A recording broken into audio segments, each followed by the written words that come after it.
വീര്യം കുറഞ്ഞതും കൂടിയതുമായ മദ്യം വിൽക്കരുത് എന്ന് തന്നെയാണ് ലീഗ് നിലപാട് എന്ന് ആവർത്തിച്ച് മുസ്ലിം ലീഗ് സംസ്ഥാന അധ്യക്ഷൻ സാദിഖ് അലി ശിഹാബ് തങ്ങൾ.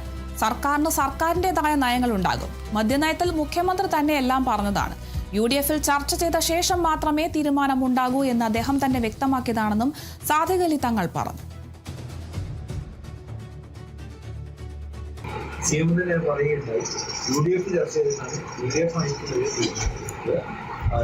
പാർട്ടിയുടെ തീരുമാനം തീരുമാനം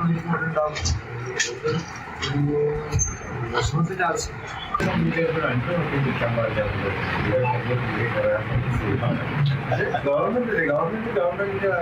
നയങ്ങളൊക്കെ ഉണ്ടാവും. അതിൽ അയക്കാൻ മതി. പക്ഷേ പിന്നെ ആ ടൈമിൽ ഈ മാനവ തീരുമാനത്തിൽ